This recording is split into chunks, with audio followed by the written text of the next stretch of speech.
What's good everyone, yadiiiigg, 4 Eyes, 2Gs here, and today we're going to go back in time and discuss the iconic list that is the XXL 2016 freshman cover. The list that brought us personally my favourite cypher to date, and even 3 years later we're still seeing artists from this list thriving and growing their stature, whilst others aren't doing quite as well. So I wanted to break it down artist by artist and take a look at where they're at. I'm going to be looking at 5 artists in this video, and then I'll do a second part with the rest of the list. So let's kick it off with Lil Uzi Vert, and where Lil Uzi Vert went after that XXL spot really needs to be split up into 2 distinct eras, pre-Eternal Take and Eternal Take. Pre-Eternal Take encapsulates Uzi's meteoric rise to being the helm of the list. Building on the hype that it received from the XXL placement, he took the mainstream by storm with tracks like Money Longer and You Was Right. Then with EXO Tour Life, Uzi went to the next level as that song transitioned him into pop stardom. Topping off this era was his consistent output. Uzi vs. World, some would say, is his best project. Perfect Love Tape was great as well, and Love Is Rage 2 got a warm reception as well. Further cementing his dominance was Love Is Rage 2's impressive first week sales of 135k, which stamped down Uzi's position as a leader of the newer wave, with him being the highest selling first week artist out of the whole list still to this date. However, the transition into the Eternal Take era hasn't been quite as golden for Uzi. Although he is far from irrelevant and definitely hasn't fallen off musically, riddled by constant leaks, label drama, and a lack of official output, Uzi has failed to capitalize on the platform and position he was in.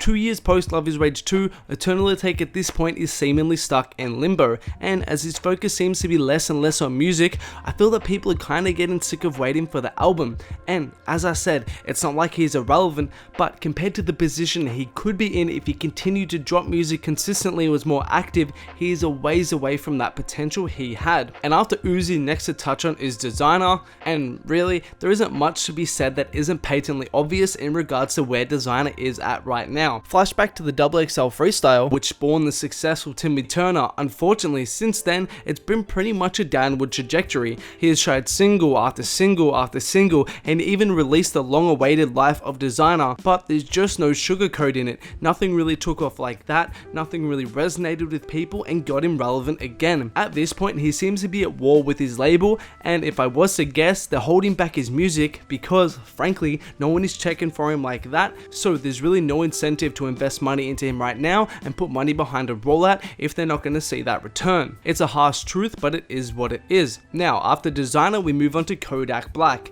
and with Kodak it's quite a fragmented discussion. When you look at his pure numbers and music, Kodak did fucking amazing. Like, I really mess with Kodak, and since 2016 he has glowed the hell up. He consistently delivered with his projects. He was able to come with commercially successful songs that built up his name and his stature within the game to the point where he is at with multiple certified albums and countless hits. His first big breakthrough to the pop world with Tunnel Vision busted the doors wide open, and since then he has been nothing short of consistent. However, that's the musical side, and at this point unfortunately his rampant legal issues have always been a cloud over his career, and I'm not going to go into a deep dive or pretend like I know the intricacies of what's going on in regards to all the legalities, but the most recent headlines do not look too good for Kodak.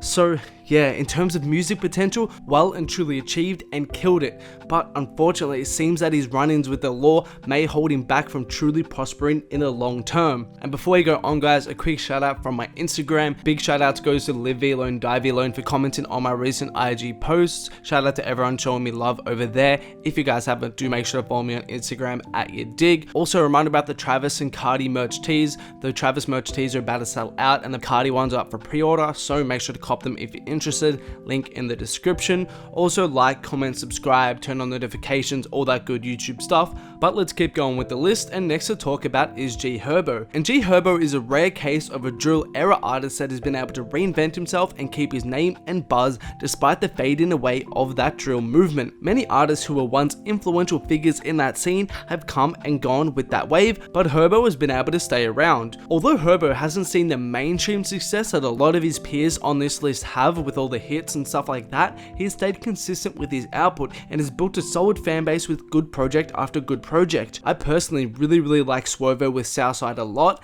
and I think Herbo is one of those artists where he doesn't need a hit or that mainstream look to be relevant. He caught quite a big break with that Who Run It remix last year, which went all kinds of viral, and it is one of his biggest songs. However, even despite that, he didn't really change up and try to go mainstream or pop after that, and he doesn't seem like the type to thirst for that attention either.